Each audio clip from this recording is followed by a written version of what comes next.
So 25 laps of grueling running in this sort of heat. It's not as bad as might have been anticipated. Certainly humidity isn't too much of an issue, but all of these guys know that even for the Kenyans, you know, this sort of heat is not conducive to going too hard for 25 laps.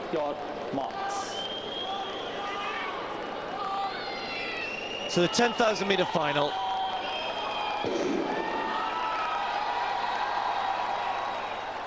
We've had one or two great races in over 10,000 meters at the Commonwealth Games. I remember particularly Manchester in 2002.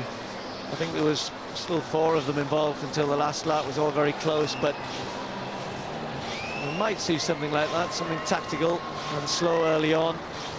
And well, if we do, then I suppose sit back and bear with us, and it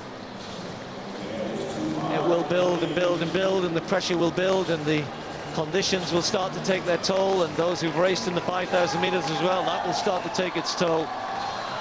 So I don't expect anyone, there's nobody who's likely to go off the front and kind of make it hard. Kipsiro certainly won't want to do that. He showed the other night when he won the 5,000, he's got all the pace and all the strength to kick. He outkicked Eliud Kipchoge to win the gold, and I think he'd be more than happy to jog 24 laps and kick the last lap. Kumar of India leading.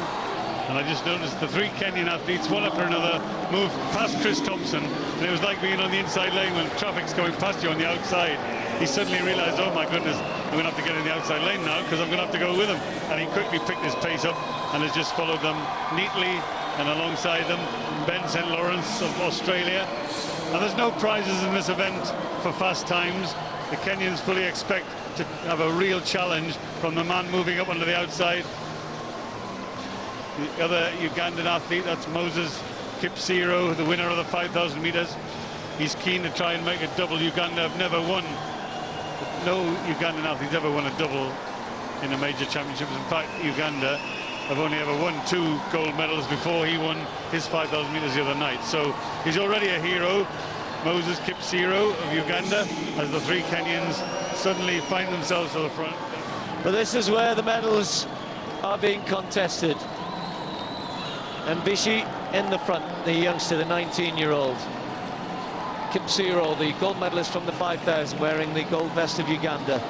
Those are the athletes that he's chasing there in the Tanzanian yellow vest. That's Marco. The Rwandan athlete, Sebahire, is having a brilliant run. His best was supposed to be 29.53 coming into this, and he's running way inside that at the moment. So hats off to him. But they wouldn't want a blanket, it's too warm for that, but if you had one, you could throw it over them at the moment, couldn't you? Salel at the back, 1:6.17. He's looked a little bit easier for me, as you're saying, Brent. He does have the fastest time, doesn't always mean anything. He's looked comfortable, as is Kipsiro. And most of the work in this second half of the race has been done by the 19-year-old Mbishei. 25 minutes and 21 seconds with 1,000 meters remaining. They're going to be under 28 minutes because you sense the pace will gather between then and the finish. But who's going to make the first move? The tall figure of Titus Mbishei. He's run so restrained, run so controlled, but I've seen him accelerate really quickly in the middle of a race. Collis Birmingham realizing that they're coming up behind him and doing the sporting thing and moving up onto the outside to let them through on the inside. Kipsiro in contention. Salel, the smaller of the Kenyans, on the outside, and he's the one who's run fastest of them all. But this isn't a test of speed, it's a test of endurance, and also now it's going to be a test of tactics. Less than 2 laps remaining, and who is going to move? Because we know, and they know, because we've seen him already in the 5,000 meters. Kipsiro can run a fearsome last lap. Are they going to give him the opportunity of winning this with a last lap sprint?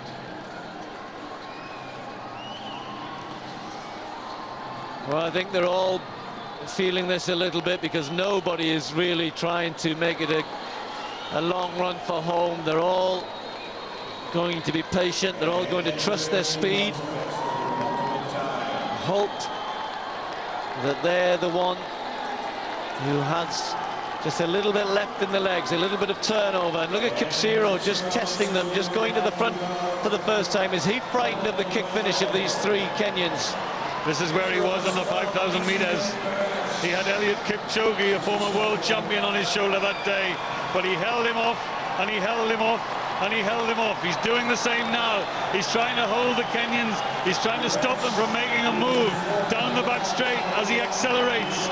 Moses Kipsiro has decided he's going to make it a 400-metre sprint, and is he going to be able to hold off the Kenyan athlete, the contender, in the 10,000 metres like he did in the 5,000 metres? Is he going to become Uganda's first ever double champion? It looks he might be.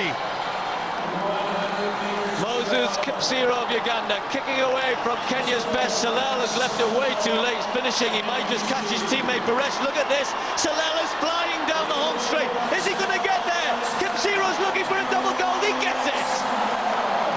Salel came from nowhere. The silver and the bronze. Well, whatever that means, eye of the tiger, I don't know, but he certainly took the race to them over the last 300 metres, made them work hard. Salel, well, was he asleep? I don't know. As we then see Sebahire and Marco of Tanzania in the yellow for 5th and 6th place, having their own private little battle. Chris Thompson got very close to these two, and just behind these two, he's having his battle as well with Ben St. Lawrence. It'll be Marco who takes 5th place. Sebahire, he takes 6th. And Ben St. Lawrence just behind them for Australia takes 7th. Look where Salel is at that point. Well, the athlete he's contending with is Birech here, but Moses Kipsiro, just as he was in the 5,000 metres, the best of Kenya couldn't tackle him today.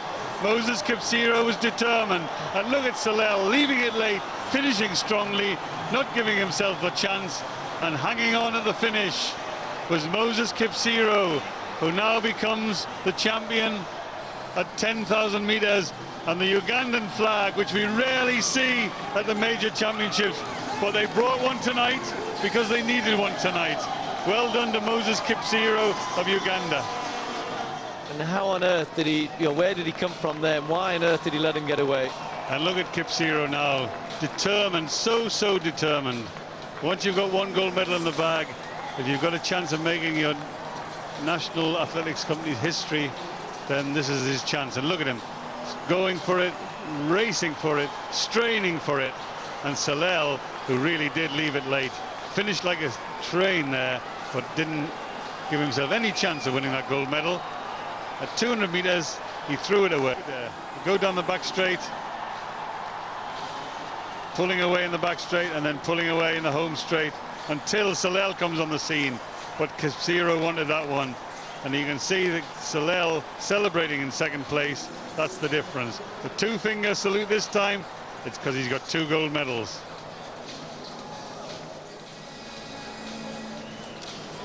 Well, it was Boniface Kiprop last time 4 years ago, and as I said, that's the first time since, well, it's in the modern era the first time that anyone's won the 5,000 and the 10,000 at the Commonwealth Games. Was done once before in 1938. The winning time, 27:57.39. Salel, in the end, just 2/10ths away. Kenya take the silver, and the personal best for Birech in 3rd place. Mbishei, the 19-year-old, finishing 4th. Chris Thompson, it was a long, hard slog, 25 laps. He finished 8th in the end. Andy Vernon was 10th, Lee Merrion 14th, John Beattie 15th.